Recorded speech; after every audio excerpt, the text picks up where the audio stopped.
Child's Play is a remake of the 1988 classic slasher movie. It is directed by Lars Klevberg and it stars Gabriel Bateman, Aubrey Plaza, Tyree Henry, and Mark Hamill as the voice of Chucky.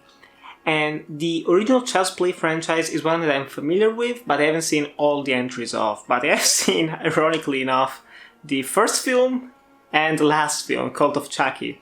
And I have to say, I'm a fan of the first film of the franchise and the last film. So can I consider myself a fan of the franchise? On paper, no, but technically, yeah. And I have to say, Child's Play, what works about it of the original is that it does not take itself seriously. It is straight up a horror comedy, very purposefully goofy, very weird, and very interesting and unique. And now we have this remake, which isn't necessarily linked to the original franchise because there are some copyright issues, whatever. And this is made by Orion Pictures. And this remake of Child's Play, I have to say, it's an interesting beast, to say the least.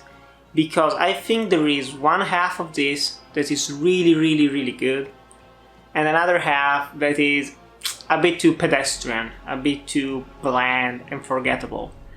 And the first half of the film is what I really dug, because it takes elements of the original film and changes them. First of all, the big change of this is Chucky itself. In the original, it's a serial killer, Charles Lee Ray, who put his soul into the Chucky doll.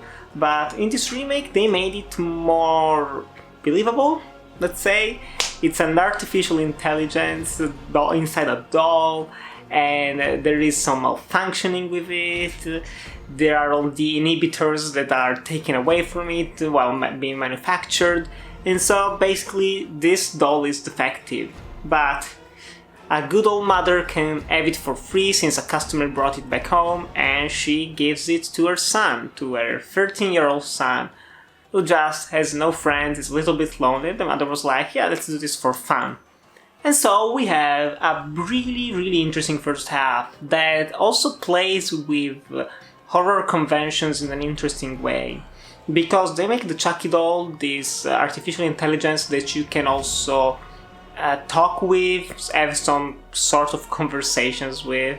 And meanwhile, it can also control everything that is connected to the cloud, so cars and washing machines and whatever. And it's a crazy thing, honestly, to build a doll that can control your house, but whatever. And the relationship that builds between the young Andy and the Chucky doll is it's interesting. It's almost human in a way. And the Chucky doll almost feels vulnerable in the first half because all he wants to do is to make his owner happy. And there is this sequence where Andy is watching Texas Chainsaw Massacre 2 on TV, which I doubt any 13-year-old would watch nowadays, but whatever. And basically he sees that he's having fun with his friends, watching these horror movies with violence, and then he starts to think, well, to make him happy, I'm gonna have to do violent acts. I'm gonna have to kill some people that maybe have been wrong to him. And so he goes on a killing spree. And this first half, as I've said, it is interesting because you get some very minor existential ideals, and also a bit of commentary on the state of horror movies, that we laugh and enjoy watching the gore and the violence, and how that is relatively fucked up if you see it from outside, like, okay, so you do like killing and things like that. And that is, like, I have to say, I was watching, I was like, damn, this is actually a pretty interesting and almost great premise for the film. I'm all in for this. And then it becomes a generic slasher film. And that's kind of disappointing, which does not mean that it's a bad film, because it's actually pretty decent overall. But there are some apparent flaws that become worse and worse the more the film goes on. First of all, you got the entire focus on Andy and the doll and some of his friends. And the friends of Andy are completely and utterly forgettable. They are cliched, they are introduced all in very rushed ways, and it just feels like disposable characters, borderline meaningless. And then the relationship with the mom, played by Aubrey Plaza, she has barely any screen time in this. It's very, very little. I love her. She's a very great actress, very fun with her awkward humor. But here she doesn't have enough to work with. And the same goes for Tyree Henry, another actor I really do like to watch. But here, he ain't got enough to do. He ain't barely has anything to do in this film, which is truly, utterly disappointing. Mark Hamill does a decent job, good job as the Chucky doll. He works best when the doll feels more vulnerable, a little bit more human. But there is never this feeling of tension, of fear while watching it. Meanwhile, with the Chucky doll voiced by Brett Dourif, there was this very purposely funny voice of him just swearing constantly, but you could feel the rage inside the character, and so it made it more threatening also to watch, more relentless.